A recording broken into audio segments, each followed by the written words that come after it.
Hey guys, welcome back to the channel. In today's tutorial video, I'll be teaching you how to log in to your Manta app account. The process is really easy. I'll show you how. Stay with me, let's get started. But before that, be sure you've installed the app on your device and you have already created an account. If you haven't done that already, then you can go through our other tutorials. We've also uploaded tutorials on how to install the app and how to create an account on the app. Now let's get straight to the point. First of all, open the Manta app on your phone. This is the homepage of the app. Now on the homepage, you'll have to tap on the profile icon at the top right corner of the screen. You'll be directed to this page. Now on this page, you can see the sign in option at the top. Go ahead and tap on that option and you'll be able to log into your account. Now you can either use your Google account, your Apple account or your Facebook account to sign back in. My Google address has already been saved, so I'll simply have to tap on this Google address. And if you want to change your email address from this panel, then you can tap on it and you'll be able to choose from a list of email addresses on your phone. Like this, and you can choose any account you want. I'll just choose this one.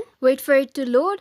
And as you can see, we've been logged into our account successfully. So this is it for the tutorial. I hope it was helpful and don't forget to like the video and stay tuned for further tutorials. Thank you.